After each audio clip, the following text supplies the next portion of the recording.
Kitiku, Goldie, Sprinkled Donut, Gamma. Good morning. Good morning, good morning, good morning. Come on, back to this. On this page.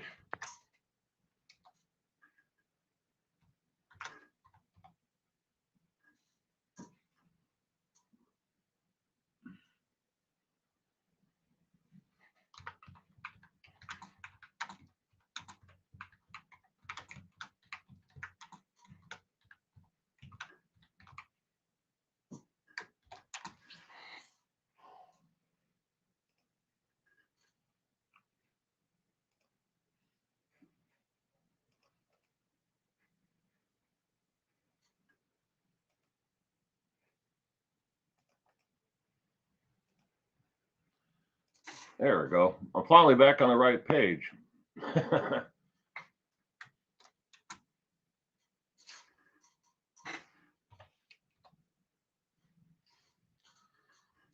Kevin Brand, good morning from South Carolina.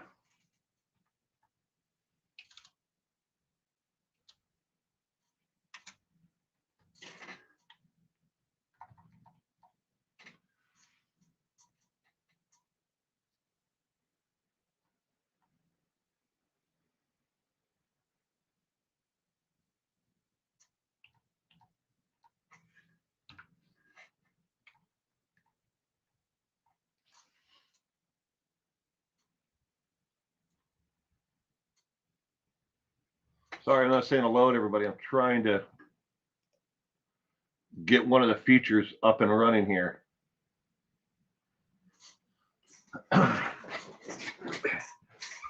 Small little difficulty. I'm trying to remember where it is.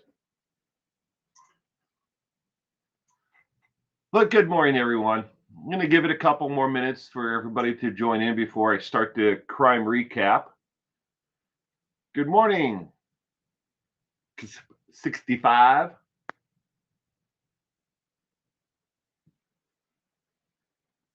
Casp 65. Let's see, who else is there?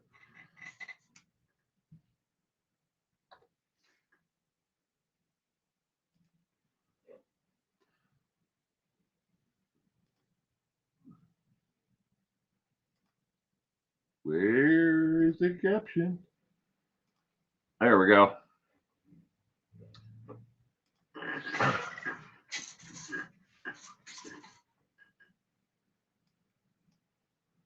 Oh, thank you, Gamma.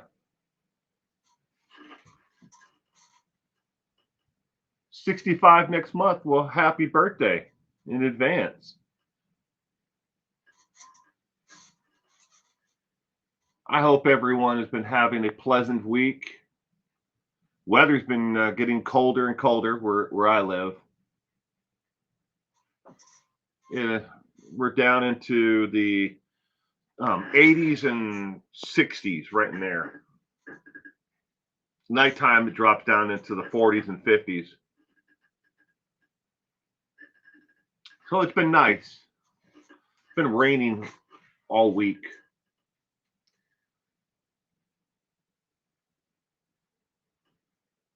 Good morning, Gayla. Welcome to this morning's crime recap. Coffee brew. Brass monkey weather here. I haven't heard that in a while.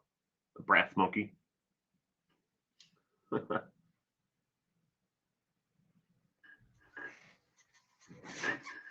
right, another minute, and then we'll get this party started.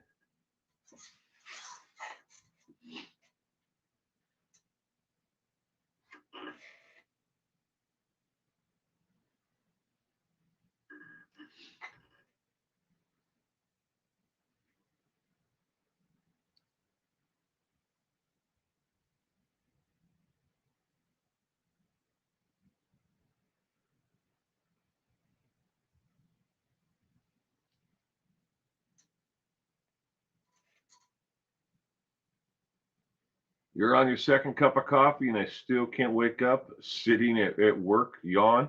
Oh, I'm sorry, Sprinkled Donuts. You work a night shift?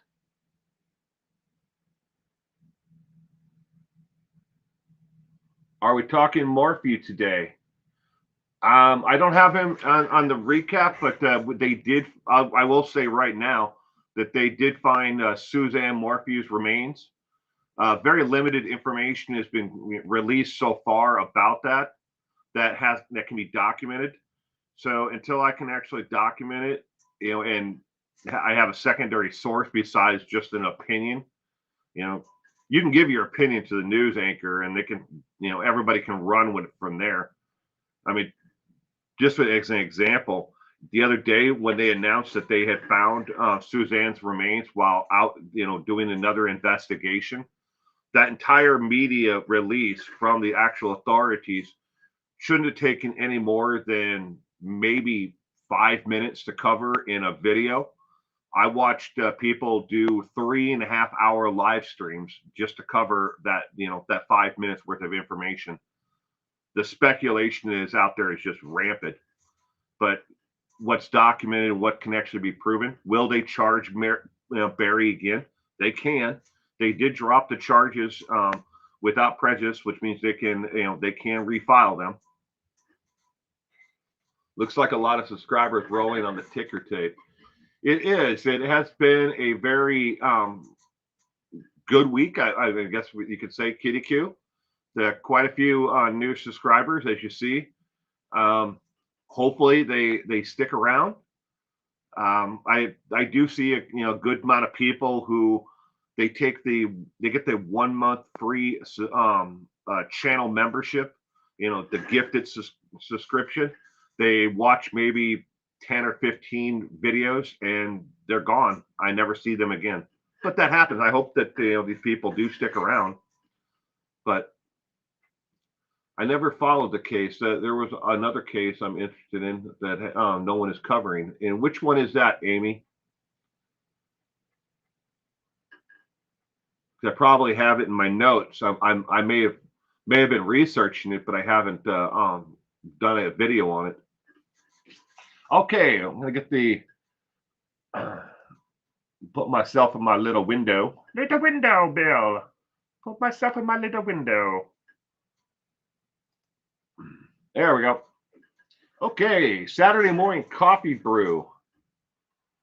Crime recap show. Now, these are the cases that I've been following for the last 7 days. From the September 23rd through the 30th of 2023. Now, some of these I've actually made videos on, and some I haven't, but these are the ones that I've been following. Michael Orman out of Wisconsin and Reed Dunn out of Ohio. Orman, no, I haven't been following either one of those two, Amy, but I'm going to write them down really quickly before I move on so I don't forget.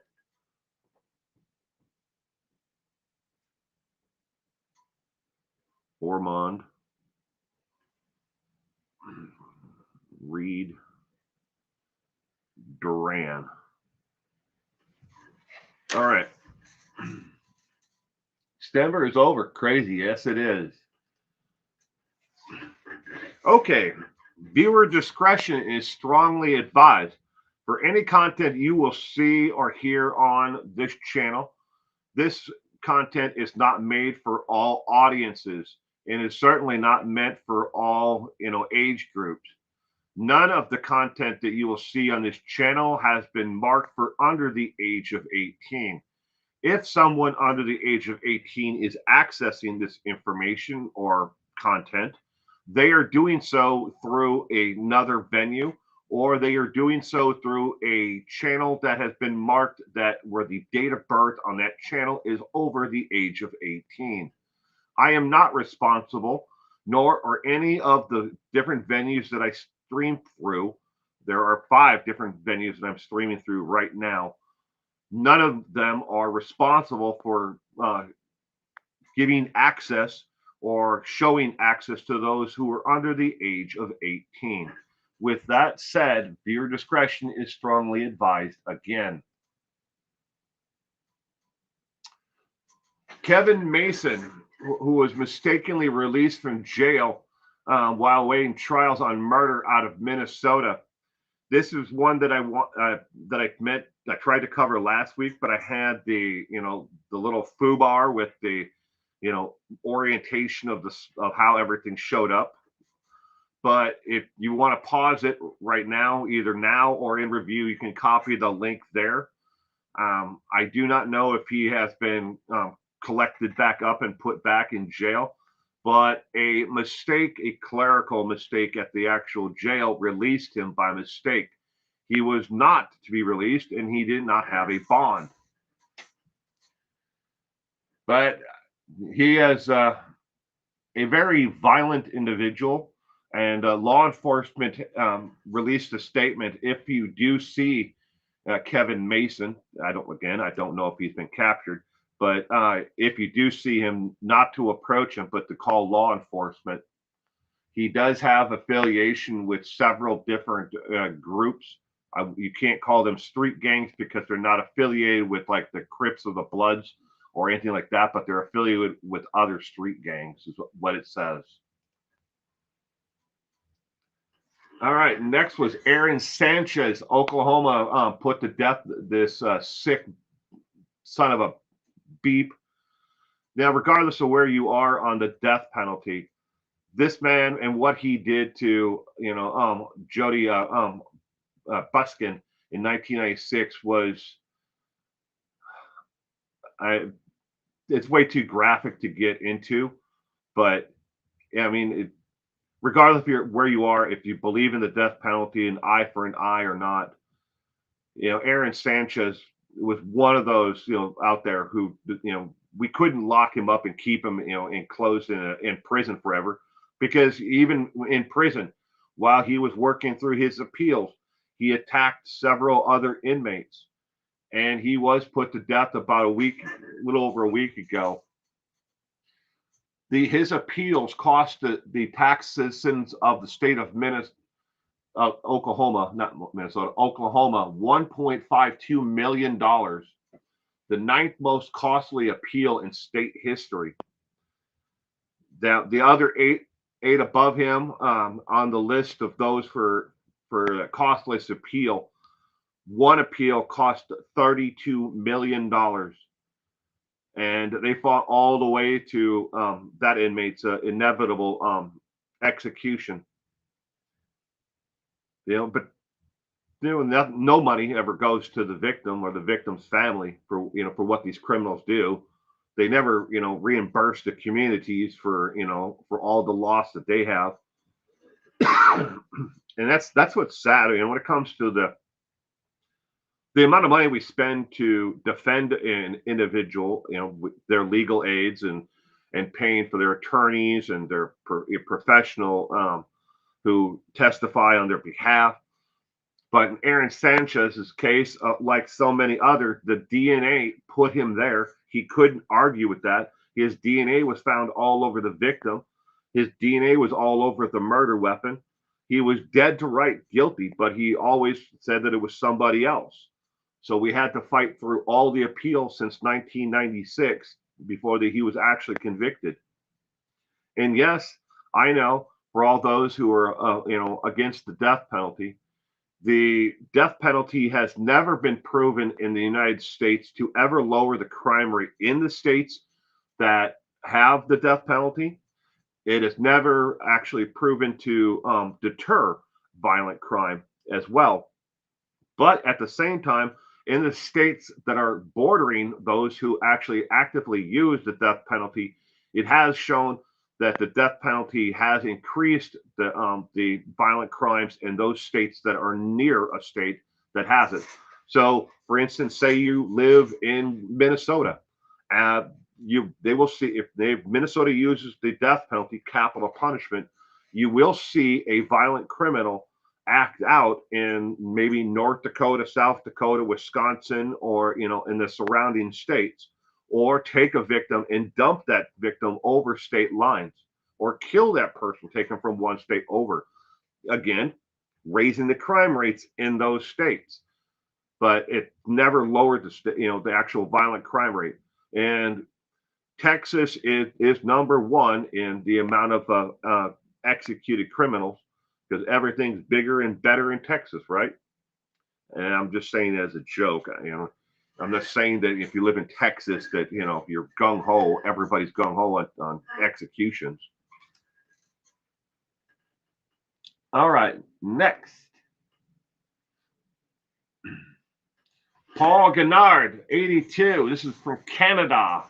There's a link there to his ongoing issues. He's got other legal issues that are still to come in the early 2024. But former fashion designer pled not guilty to the charges in Canada. They, according to what I read on the Associated Press, there is an additional 9 charges that they may file in 2024 against him as well.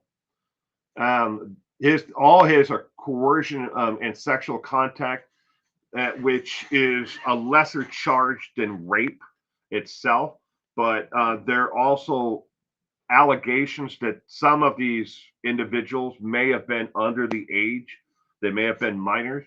And that's what the Associated Press story is talking about. And that's the AP Newswire, which stands for Associated Press. You can pause it, copy it, open it up in another window, whichever you want. Or, if you're watching some rewind, the same thing. He's a lover. All right, next. Dwayne Kefi D. Davis this past week was formally charged after a grand jury handed down 2 indictments. One is for his actual part in the actual murder of Tupac Shakur in 1996. The other charge is an enhancement charge because he was a gang member and used a gun in the actual crime.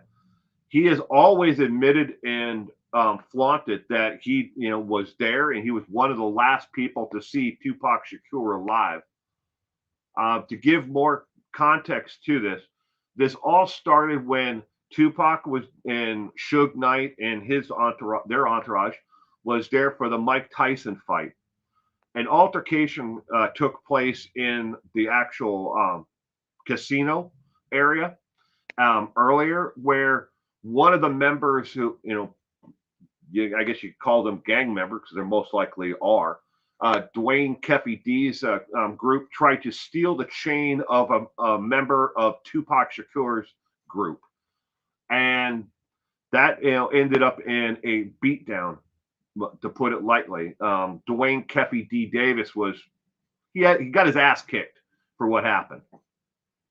So Dwayne Kefi D, or however you want to pronounce it, I don't care. I'm pronouncing it Kefi D because that's how Google actually says you're supposed to pronounce it. I've had quite a few people try to correct me. No, it's not Kefi, it's Keefe. Whichever. Him and 4 others got into a car and drove around Las Vegas looking for Tupac Shakur on that night. And because Tupac was supposed to perform that night at a local bar, I guess it was, or a nightclub. But they ended up finding Suge Knight and who was driving the vehicle, and Tupac was in the passenger seat. They pulled up in their BMW and opened fire on him. Now, Dwayne Kefi or Keefe, or whatever, D. Davis, always said that the gunshots came from the back seat of his car, but he was the one that supplied the gun that actually killed Tupac. But the actual gunman, if he really was the gunman, died in another incident a couple of years later after the Tupac was killed. So, to those who jumped into my YouTube shorts video and told me that that he's always been known as the shooter since 1996, that's absolutely not correct according to the police evidence and the witnesses and everybody who's come forward in the investigation. They knew that he was part of it. He's freely admitted that he was part of it all along. Why they never charged him until this point, I don't know. But the grand jury finally indicted him, for his part in the murder of Tupac Shakur and supplying the enhancement for supplying the gun for killing Tupac Shakur. Hopefully, we will now get some justice for Tupac Shakur and his family and friends. but we still have the murder of Biggie Small. That definitely still needs to be looked into because you know Biggie was he was a human being too, and he deserves and his family deserve justice just as much as Tupac. Murder is murder. Don't matter if you're a hip hop rap artist or if you work at a Dunkin' Donuts. Everybody and their families deserve justice.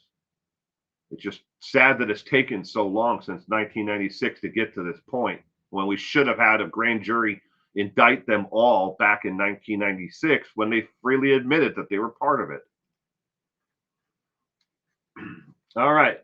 Now, this is not a crime story, but I wanted to bring a positive story to everyone today because I happen to know both of these women. They worked with my wife at her job, but we've known Shriva for quite a few years. Well before my wife ever went to work. Where she does.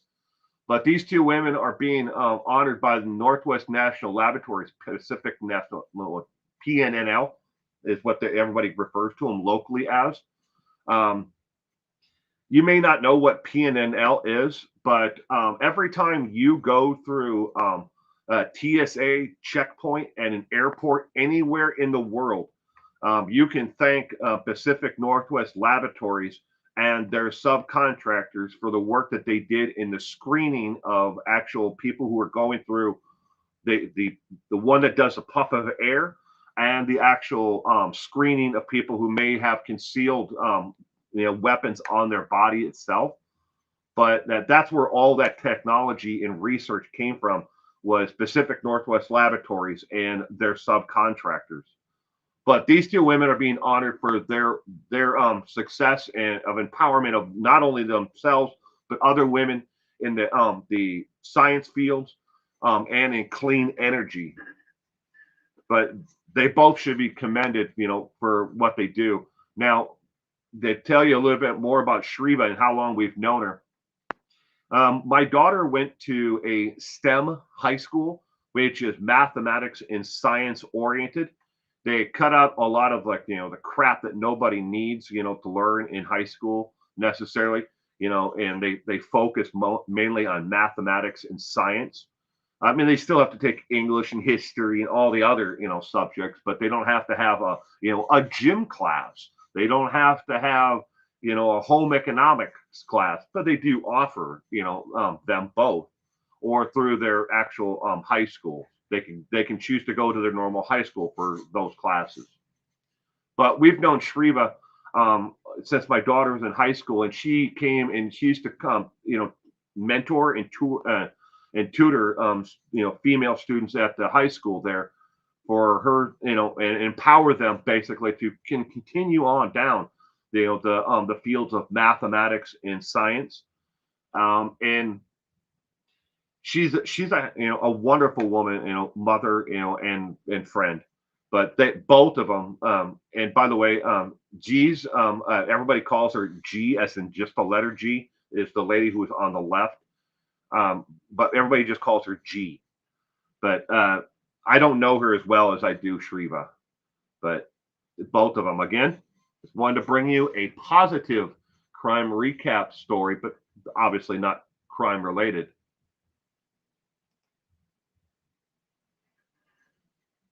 All right, now our stupid criminal of the week. This week's winner was not a stupid criminal. It was actually a stupid law out of the state of California. Well, you're going to love this one, Gayla.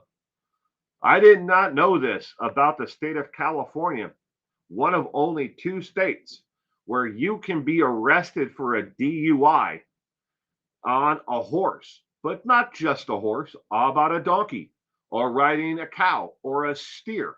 You could be bull riding.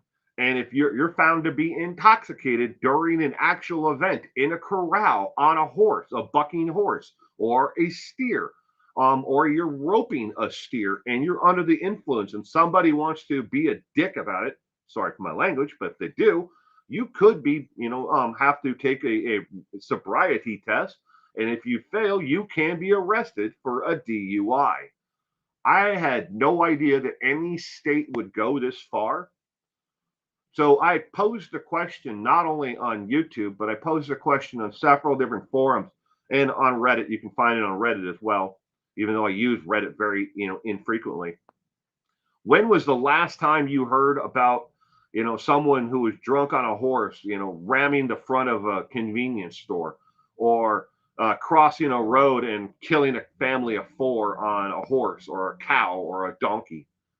But in the state of California, the story that I covered, this guy was the ninth one in the last 20 years.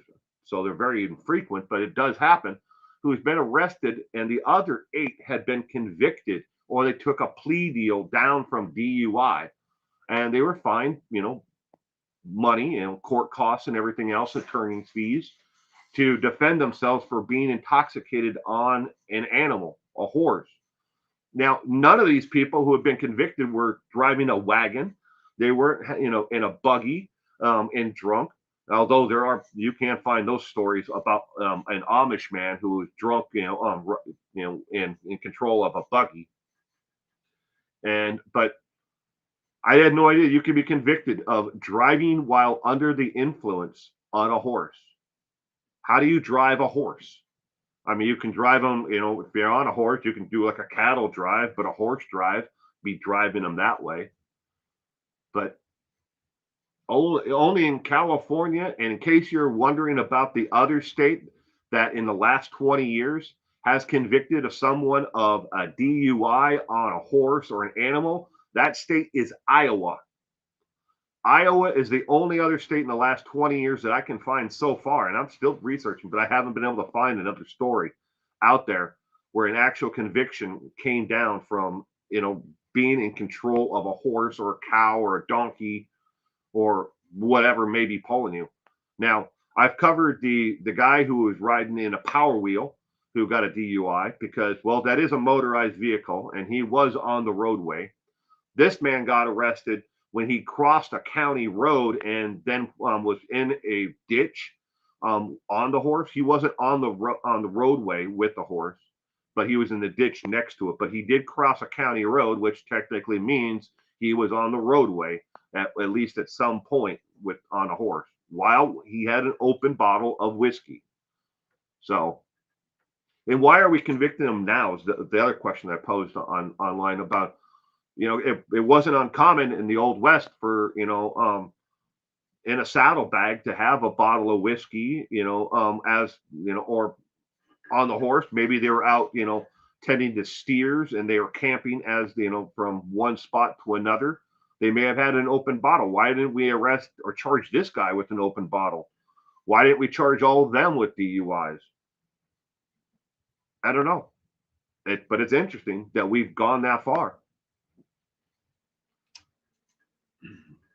What about golf buggies? Yeah, golf buggies though are you can definitely get one on a golf buggy. You can get one on a boat. You can get one on a plane. If you're in control of any kind of machinery like that, I can totally understand that, because you can not only hurt yourself, but you can hurt others with a golf cart or, a boat or a plane or a car or a truck. But how many people have been, killed by a horse or a donkey or a cow, or a steer in a rodeo event? I mean, I don't think that any of them would ever want to drink while they're in the arena, but you could technically, underneath the state law, be convicted of it. You don't necessarily have to be, on just your property in doing it. You could, as long as you're on, in access of private, not private, but public lands with the animal, riding a horse or a donkey or a cow or a steer or whatever it might be. I wonder if you can get one riding an ostrich, though. That might be something to look into, because people do ride ostriches, and you got to be pretty stupid or drunk to ride an ostrich. A bicycle, yeah. I don't know. Maybe it's just me that I find it ridiculous that we'd even get to that point. I mean, I can understand it in just about every other circumstance out there, but all right. But that's the winner of the week for the stupid criminal, stupid law of the week.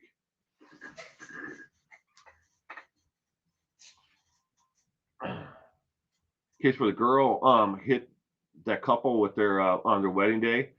and they were in a golf cart. That girl was out of control. No remorse. Absolutely no remorse at all. She didn't care at all about it. And did she kill the groom in that situation?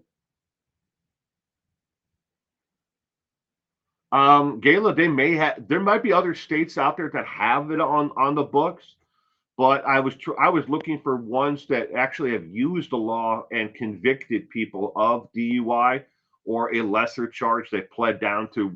In a lot of states, if people plead down from DUI, the next charge down is reckless driving or reckless endangerment. If they plead them down, so that was my search criteria was DUI, reckless endangerment, reckless driving, and to see if what cases popped up. Now I was using a database that actually checks laws and criminal convictions across the United States, and so it does not check the Dominican Republic or any of the islands, and it does not, by side note, it does not check Hawaii. It only checks the Alaska and then the continual states, or however you want to put it. How about Sidney Powell case? I'm not familiar with Sidney Powell, Amy, but I'll write it down. For one, I don't know about everyone else, but I'm happy that there is some form of closure for Suzanne Morphew's daughters and her family and friends, that they now can at least have her body, and they can lay her to rest. I mean, everything else going forward is speculation. And did Barry do it? Did Barry take her and do something with her, kill her, obviously, and then bury her that far away from where they originally had searched? And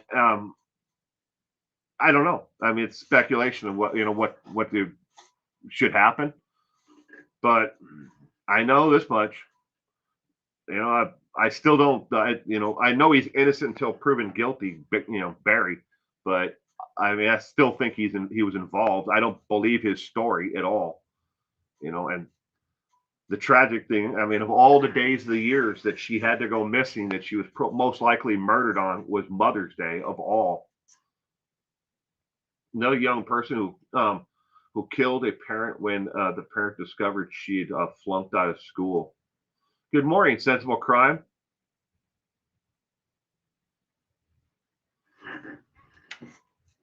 Barry visited like 8 trash cans and got to get rid of stuff.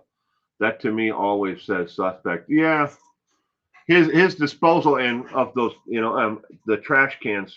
He says he was cleaning out his truck. Um, I don't know how many people are out there who've ever been around those who work in the construction industry, but a lot of them, and I have really good friends who work in the construction industry. Their trucks pile up with a lot of garbage. They get stuff to go from convenience stores or drive-throughs, and that stuff does pile up in your truck pretty fast.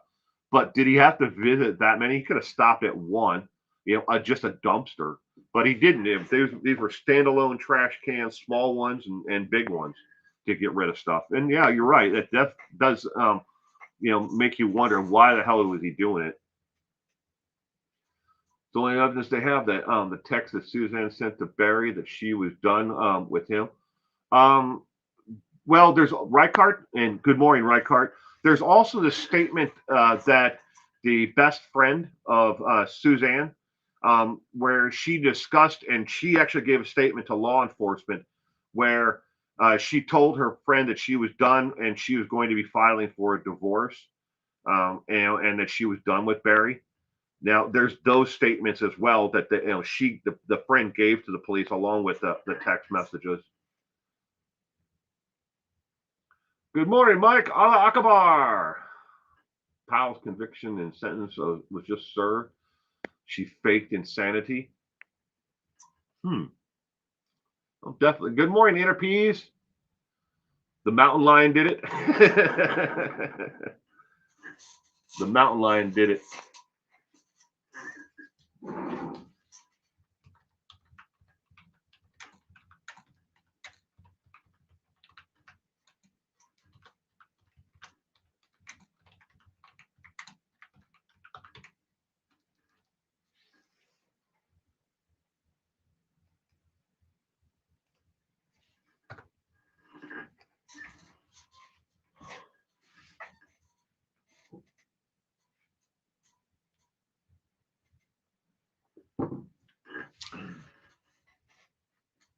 He's cooked. I don't know just how guilty he is. Domestic abusers often plead victim. Yeah, to a large extent, I'll give you that. It's not them; they didn't mean to do it. That's a common thing that they like to say. Along with, if she wouldn't have done it, or him, domestic violence can go both ways. If they wouldn't have done it, I wouldn't have to have acted out this way. I wouldn't have gotten to this point. Yeah, it's all bull. But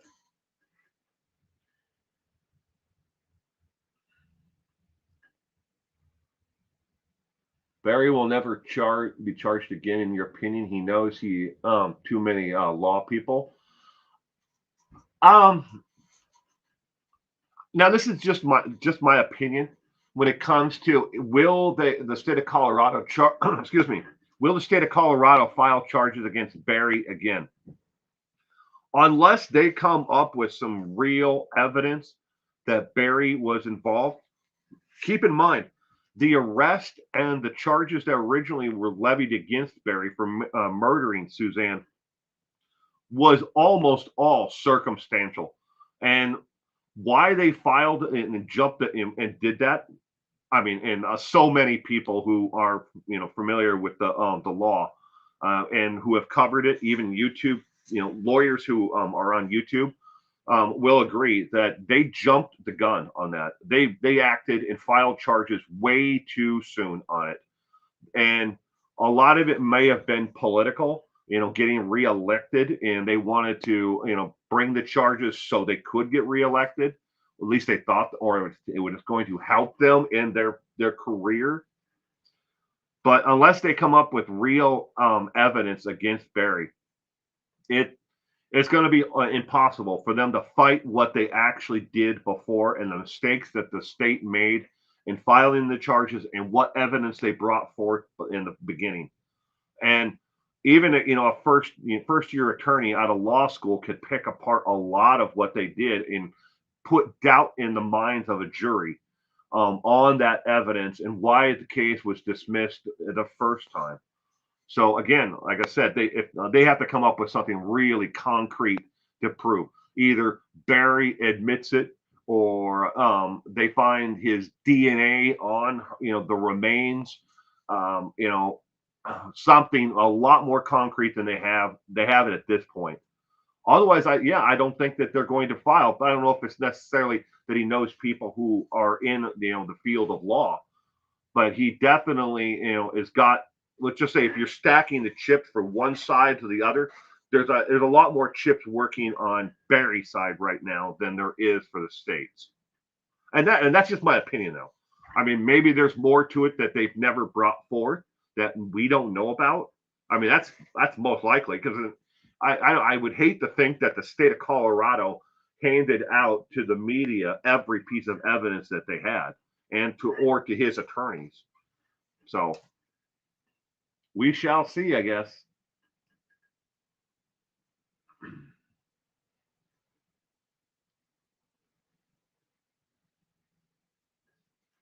I will copy it into after the stream, Gemma. I can't do it right now, but I will. The DA was smart to drop the charges, so if the body was found later, they can go forth from there. Yeah, the West were sentenced finally. Oh, the West. Yeah. Uh, God, is it just me, or do those two little boys' faces are burned into my memory? Man, it's sad. They could, there's a lot of things that should have happened there. And that in the case of the two little boys.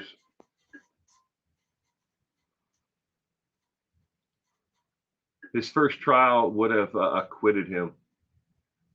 19 years before parole. Yes, I think about them often.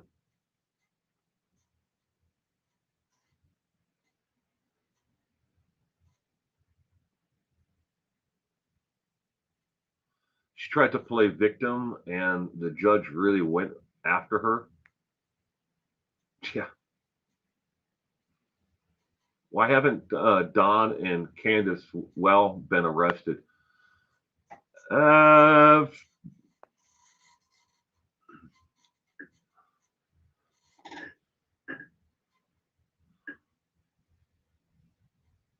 the disappearance, I'll say it for this, Mike, is when it comes to the Summer Wells case, there's things that have happened since Summer disappeared that I don't think that the media really knows about, or has been covered a lot. I mean, I'm sure there's probably people who've speculated on it and kind of threw things at the wall, and they may have hit close to it, but without having any evidence of it. There's things that took place in the Summer Wells disappearance. Now, why Don and Candace haven't been arrested? Well, they haven't been arrested for her murder or disappearance, but I mean, we both know that they've been arrested for other dumb shit that they've done. Barry cut the front of in front of me the other day on highway in Indiana 25 near Delphi, Indiana. It looked like him. Wow. And yet somehow Reichardt decided not to run him over.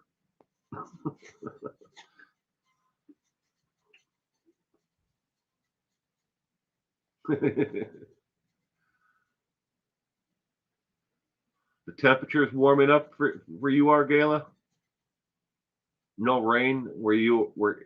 The inner peas. Yeah, inner peas. No rain where. It's raining right now where I am. It says mostly cloudy with a 90% chance of rain.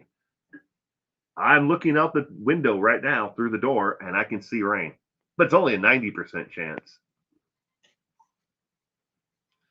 It's cold and raining where you are, Gamma?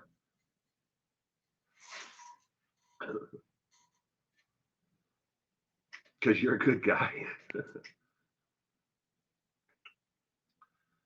I see those videos online where people brake check, semis. That is some dumbass shit, man. I mean, do they have any idea just how heavy, a fully loaded or even an unloaded semi, like maybe you're hauling that flatbed, but at how much weight is involved there and how how much distance it takes you to go from here to here, and actually stop once you've laid on the brakes, and then people brake check semis and cut them off all the time. That is just dumb as hell. You're looking, to die.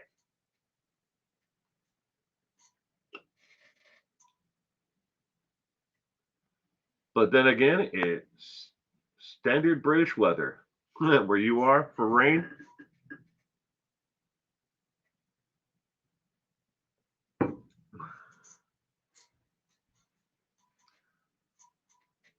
You officially weigh 80,000 pounds. That's unloaded. 80,000. What's the tongue weight on a trailer, a flatbed? I always wondered what that is. I mean, I guess it probably is different depending upon the type of trailer or what the if it's got wooden boards or metal decking or decking, right? I always wondered what the tongue weight for one of those is. I mean, I know what tongue weight is for my camper, but watch out for semis. You should. Everybody should. He also said U-Haul trucks were driven by amateurs to be careful. Isn't it in some states you can go rent a U-Haul, massive U-Haul, and you don't have to have a license for it. But drive a semi, gotta have a CDL. You can be a complete moron and rent a U-Haul, but and then put a trailer, with another vehicle on the back of it and still be a complete moron. But you don't have to have a license for that. I'm in New Jersey. If you're not going 90, you get shot. I've got family in Jersey, Mike, through my wife's mother, her second husband, family. We call him Junior, but he lives back there. He's well, let's just say he's connected to a group of people that are not always up to good. They're in the sanitation business, not dump trucks and stuff like that, or garbage trucks, but they're in that business, and they're not always up to good. But they're in Jersey somewhere. I haven't seen them in probably 10 years. But they every once in a while though they used to come out here for a vacation. So is your dad. Most of that family though left Jersey for Vegas in the it was about the 1940s, 50s, right in there back then. And once they got to Jersey though, they were definitely mobbed up. They were connected, but I'm in Charleston, West Virginia. My wife was just down there, Rycart, in West Virginia, Charleston area. They were in Charleston, and then they were in Raleigh, North Carolina, and then they flew home from Raleigh because their flight got changed because there wasn't enough stewardess or people to work the flight that they're supposed to be on, so they changed their flight. They canceled it, and then they basically said, "Well, we'll move all these people to this other flight." So they had another connecting flight. They were down there for the Mothman Festival in West Virginia.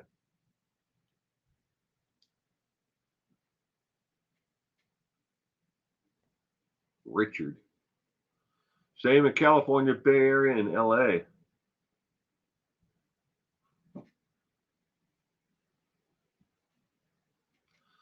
Pittsburgh, Pennsylvania. Probably a Steelers fan. Nothing wrong with being a Steelers fan.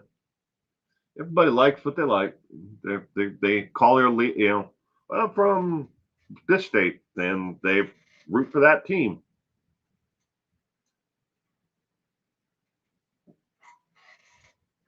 Never been there.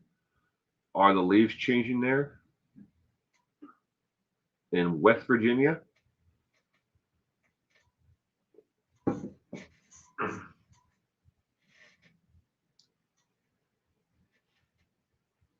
Black and gold. You bleed black and gold. I have Kenny Pickett in my fantasy football, and yes, I play fantasy football. I actually manage two different fantasy football leagues. There's 10 guys in each group, each league.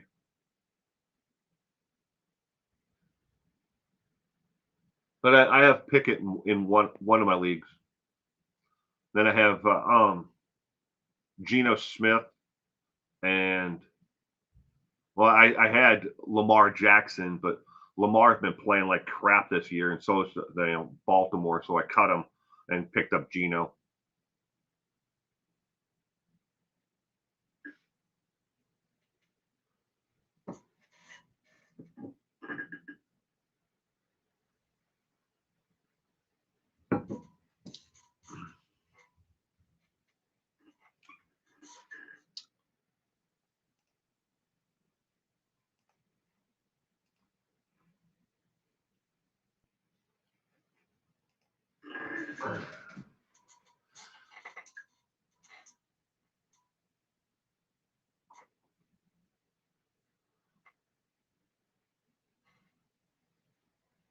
No, I've always wanted to go to like Bangor, Maine, for to see the changing of the seasons, the color leaves in Bangor, Gala. That's where I've always wanted to go. But I also wanted to go see Stephen King's house in the gate. and the location where he was walking along the street and got hit by a van. Kind of more, morbid, but I always wanted to see that area. But Stephen King doesn't live in Bangor anymore. He's moved on. I don't remember where he moved to. He moved to some place that's near Dean Koontz. I know that. I heard there may be a cult connected to the Delphi case with that Odin group. Really? I hadn't heard that, Mike. Man, did I get a lot of backlash about that before YouTube age gated that video about the well, all right. Let me rephrase what I just said there, Mike. Um, there are people who worship the Norse gods, Odin, Thor, and mythology or whatever you want to call it. Okay, but there are people who actually worship, and that is their higher power. There's nothing wrong with that. Then there are those who are white supremacist hate groups who have taken some of those Norse gods and decided that that is going to be either their symbol or their, pray to Valhalla or whatever it might be. They've taken parts of it and used it out of context for their hatred. And they've called their groups that. Now, yes, in the Delphi case, though, his attorney, through his attorney, they said that it wasn't him; that it was actually a group of pagans who worship a Norse god who actually committed the murders of Abby and Libby. Now, they don't. This pagan group doesn't worship Odin. They worship a it's called let's just say it's a group of different Norse gods, and it's not just one in particular, like Odin itself. Um, they're not even known to be anywhere near the that area. They do have a large pocket of followers in other states, but they don't have a of those who were actually worship Norse gods. Not talking about the hate groups. They're the hell hate groups can be anywhere. They can be right here in this in this feed for all I know. But they don't have a practice or a group that practices anywhere near the actual Delphi area or the surrounding communities of Delphi. There isn't one of those groups that are known to the Southern Poverty Law Center or to the Department of Justice. Neither one of them has knows about a group. I'm not saying that there can't be one there, but nobody knows of one that is there. It's basically, it's like they're just throwing things out there as a defense. Well, it wasn't him. Well, if it wasn't him, why would you use this defense now? Well, because he's confessed 3 times to 3 separate people that he killed Abby and Libby. He confessed to his wife. That was the first confession. And of course, he did it over the phone like an idiot from jail and confessed to her. And he dropped details in that confession that only the killer would know. Why would you do that? Then why would you do it again on the phone the second time? And then the third time he did it, he was confessing originally to another inmate, but he knew that a jailer or whatever could overhear the conversation, and he did it again for the third time. That's going to be hard to defend in court. So you might as well blame it on a group of people who don't even practice, sacrifices, and that's what their defense is. It was a pagan, group that worshipped the Norse gods, and they sacrificed Abby and Libby to the Norse gods. Even the hate groups that are out there, the racist groups that have taken the Norse mythology and are using it as their higher power or their symbolization, and within their actual groups, there's no evidence that even they have ever practiced a sacrifice to the Norse gods. The Department of Justice doesn't know about it. The Southern Poverty Law Center doesn't know about it. Who does know about it? I mean, and people like that and groups like that, they love to talk about this, these things that they do. They may not necessarily know that they're speaking to someone who's going to let it out, but they love to talk about it, even with their own groups. And the government is listening and watching everything that we're doing. I mean, we've all been sitting around somewhere talking about, I need to get a new mattress, or a new mattress cover or some new sheets for your bed. And then you later on, you grab your phone to look up something completely different. And what's suggested to you on Facebook or another group, social media platform? Bed sheets, mattresses. How does that happen? If your phone is off like mine is right now, how is that even possible? Because they're always listening in the background. So why would nobody know about these hate groups sacrificing, you know, um, people to the North gods? It's made up because it didn't happen because he actually killed them, and they dug a big giant hole and they got to find a way to dig out of it. And Odinist, yeah, and good morning, Cement Shoes. But I actually reached out to a couple people. I know some people who actually are practice, in that actual religion and belief system of the Norse gods. They don't worship Odin. They worship, and their higher power is someone else, of in the Norse mythology. And I asked them, and they were all pretty shocked that I would even ask them in the first place if they know of anybody who, is connected to a hate group, or if they are connected to a hate group, or if they've ever sacrificed someone. They're like, well, first off, we're kind of offended that you would even have to ask that of us. We've never done anything violent in our entire lives, towards someone, that, as a group.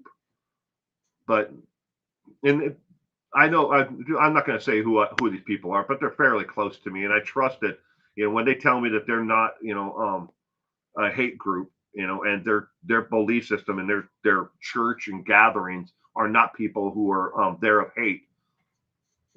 I don't. It just leads me more towards this is just something they made up to try to place the blame on anyone other than than Richard Allen.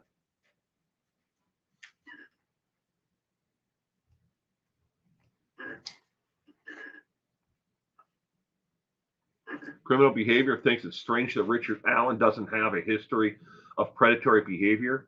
I agree with that, sensible crime. And that is something that it really has bothered me about the Richard Allen. And we know of one possible case that he may have been connected to, but it wasn't in Delphi. But there's no conclusive evidence that actually pinpoints that that was him.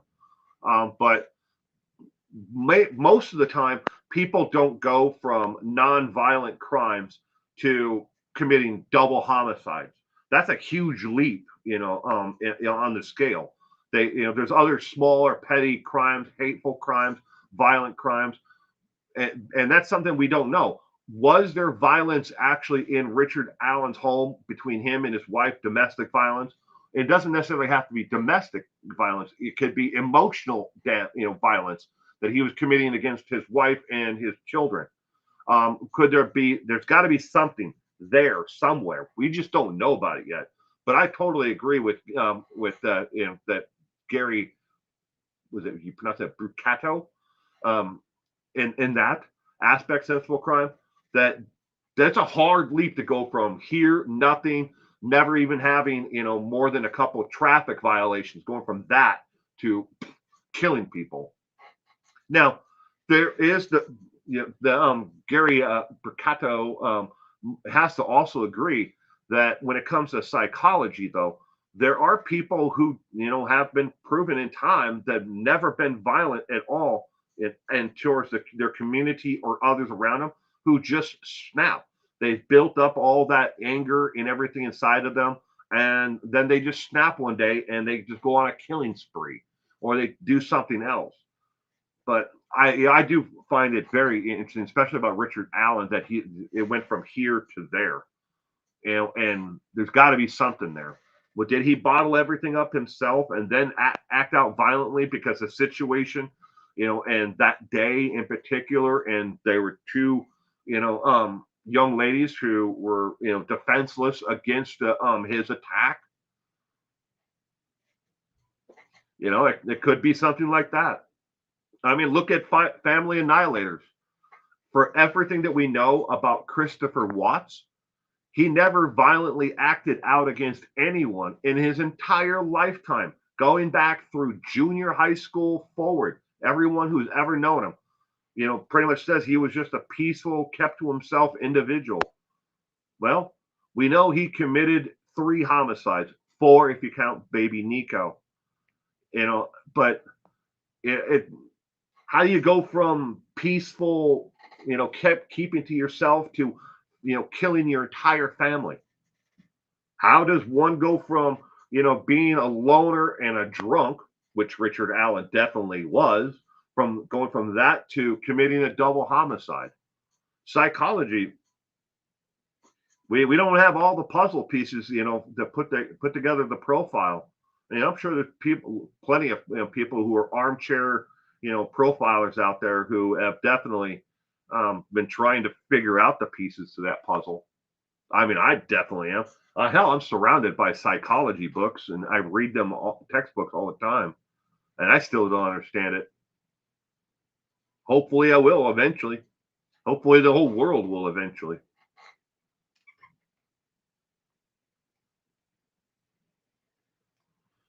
Indiana has a strong history of hate groups. Klan very active. We could say that about a lot of states' sensible crime. You don't think Richard Allen is the one, Mike?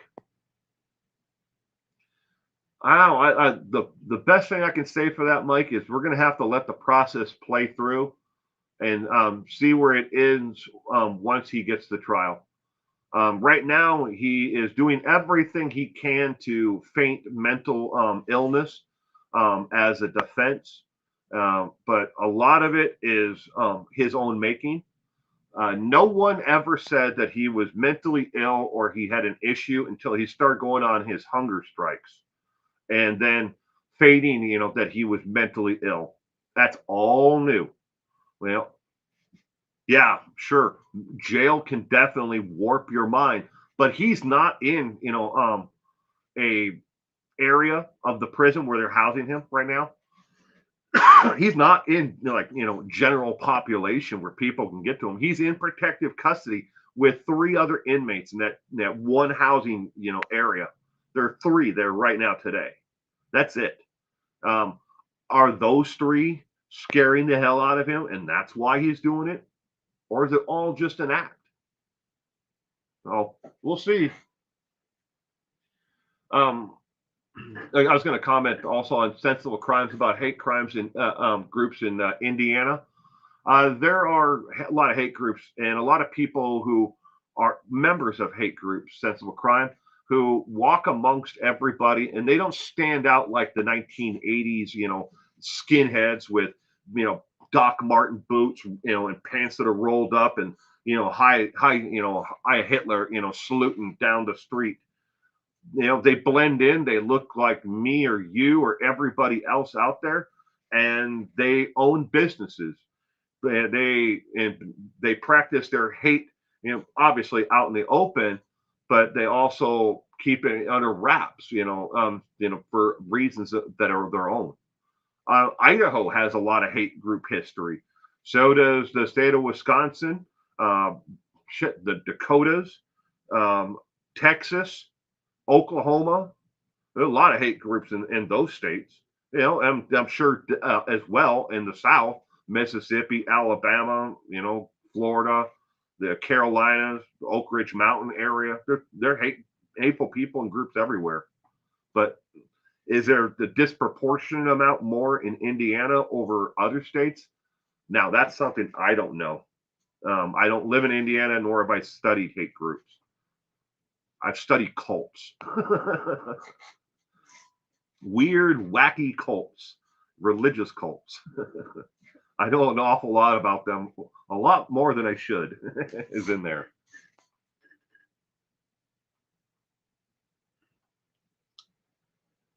Planting a reasonable doubt to get an acquittal. Odinists don't usually victimize children. No. Also take a lot of confidence to control two victims, even young girls.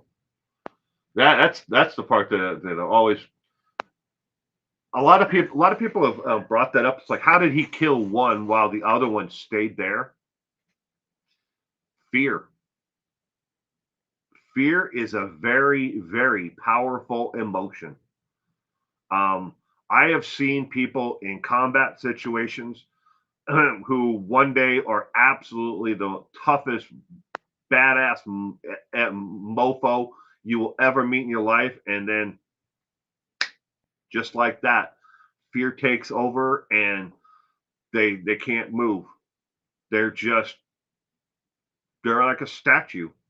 They won't move. You can't get them to move. They're mentally snap to the point, and it's very easy. Especially, you don't have to be in a war zone to see something like that happen. It happens all the time with people who've been in school shootings, in particular. Just use it as an example. They they become they all of that thing everything happening around them is so traumatic.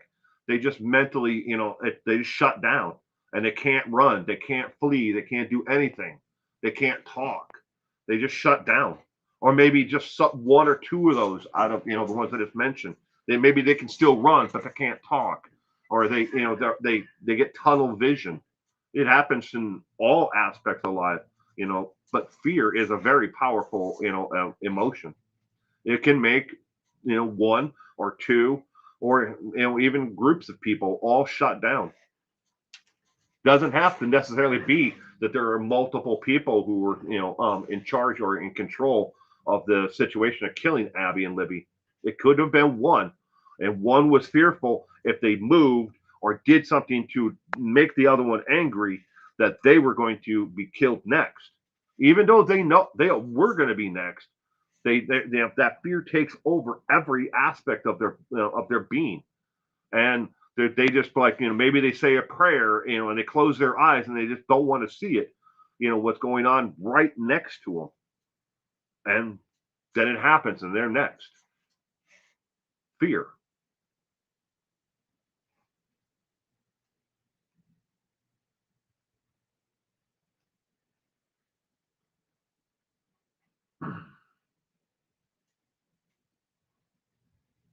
No, that's true. Yeah, a lot of people misunderstand those who are definitely disabled and autistic. They think of them as lesser than themselves or lesser than a value in the community, and it's absolutely not true. And you should know that. You know, this world is as grand as it is, and this life is just as happy as we want to make it. We can either embrace each other's differences. If everybody was vanilla and cookie cutter, cut from the same cloth, this would be a boring ass life for everyone. Embrace our differences.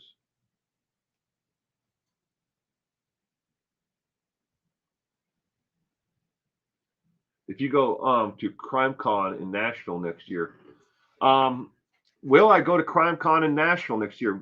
I don't know. It all depends on when it is. Um, it's not that okay, I've been to CrimeCon once. I went to the one in Las Vegas.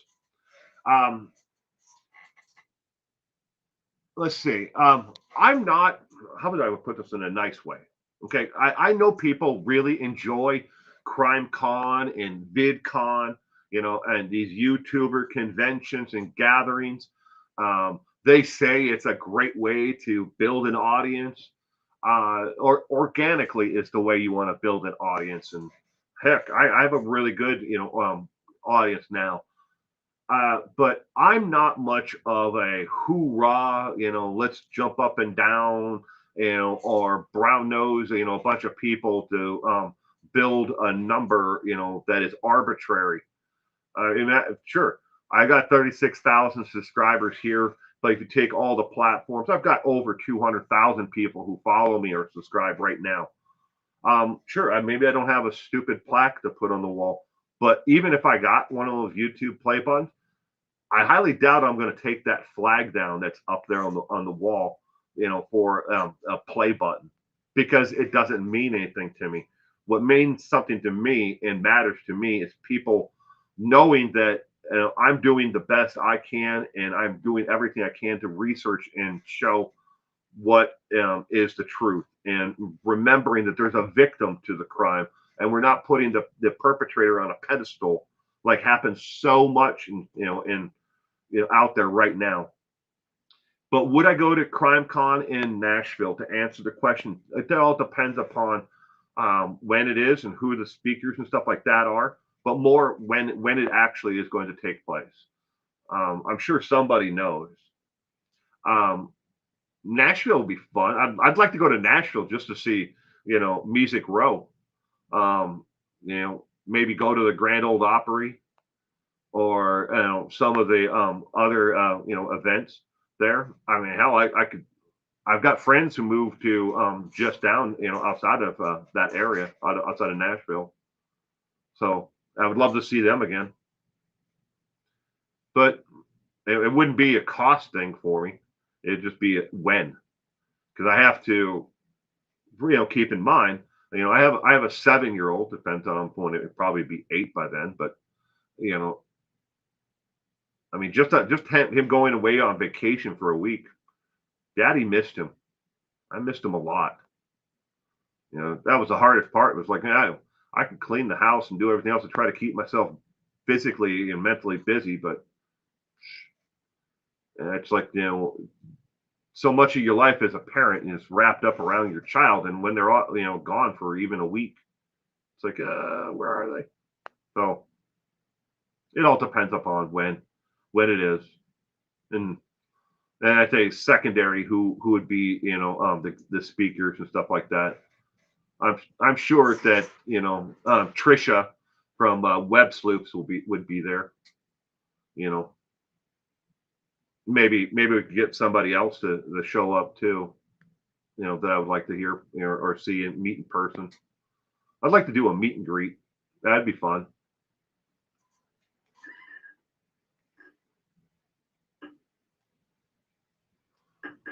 Alan lives in an area he knew, Logan, where the girls were found. His ammo was at the crime scene. He confessed more than once on jail records. Yes, he did, Gayla. You fear manipulation the most?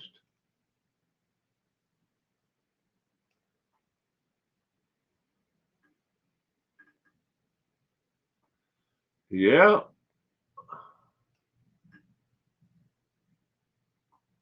And I'll bring you snickerdoodles.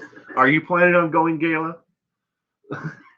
Bring me in. We're gonna fly all the way across the United States to Nashville just so if I can get some snickerdoodles.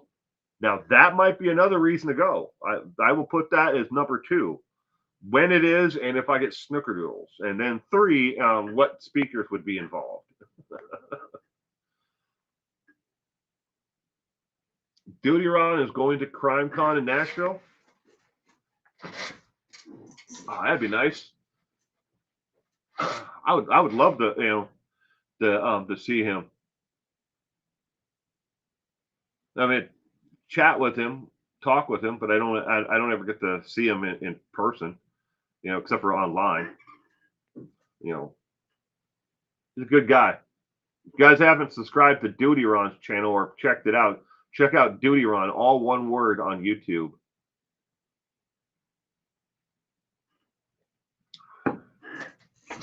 You can go to this.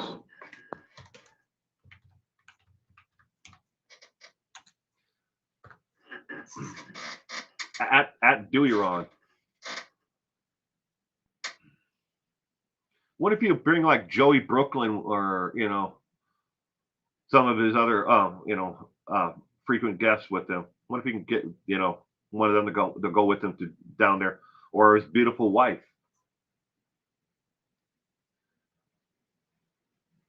I miss my dad and sister when I am away, because they're my virtual network. Yeah. Thank you, Gemma. You can all, if you're on YouTube, you can go to the search box at the top of any page. I don't know if you know this, Gemma. But if you go to the search box, it's always at the top, and you put at, and then you type in the name of like the channel. If you know the channel name, it'll automatically bring you to their listing of videos and to their actual channel. If you put the at and then the name of the channel, like you can type in at Gemma, and it'll automatically bring you to all results that are at Gemma. But yours has obviously got a space in it, journey, on, but it'll bring you to that, and then you can look at the icon and put the icon to the actual name. Scott Reich knows how piss fear smells like. Does he? I'll drive there and pick my family up in Arkansas on the way. There you go. Yeah. That's how I find a lot of channels. People tell me, hey, you got to check out this channel. You got to check out that channel. Hey, this channel is using your content. I find a lot of it that way.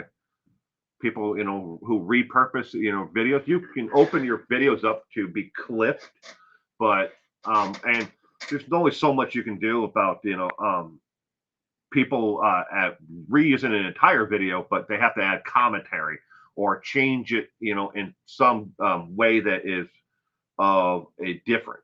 Otherwise it's copyright infringement. But I get people who notify me all the time, like, hey, this new startup channel's got 1 or 2 subscribers. They're probably like their own account, but they're using your video and they're not saying anything at all. And in that case, I can send a copyright takedown, and this happens quite a bit. I would say in a given month, probably 10 times a month, at least, where a lot of my videos, you can clip them, take, 10, 15 seconds of video and add commentary to it. Great. Go ahead. If it boosts your, if you have something that I've said that you want to repurpose, go ahead and do it.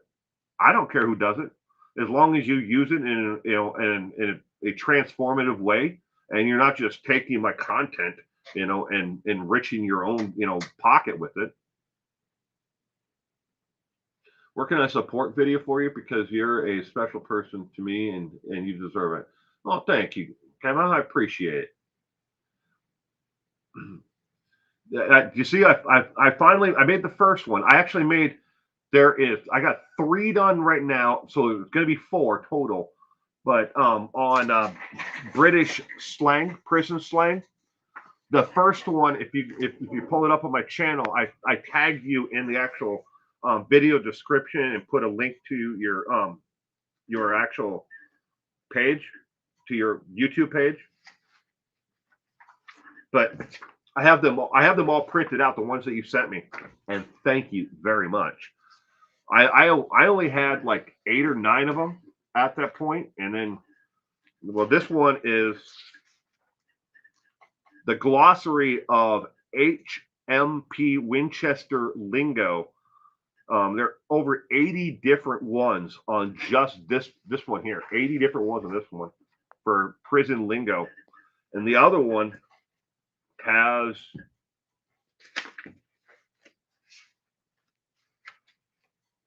60. So that's why I had to make it into 4 parts. And I've only released 1 part so far. The one is not edited, but I have 3 that are done, that I'm getting ready to launch in the next week or so. Oh, thank you. Appreciate it.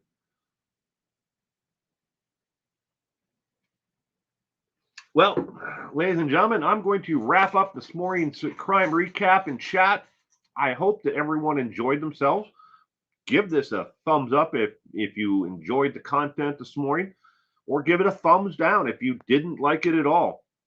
It's an interaction, when it comes to YouTube, and that's what matters, is that it helps just a tiny bit, move it up just ever so slightly, in the algorithm, suggested out to more people who may enjoy it. So again, everyone, thank you for being here, and I hope everyone has a terrific day today. Don't forget, tomorrow at 4 p.m., And just in case it says 4 a.m. again, I don't know why it did that. But we're playing live trivia tomorrow night at 4 p.m. Pacific Standard Time, or PDT, Pacific Daylight Time.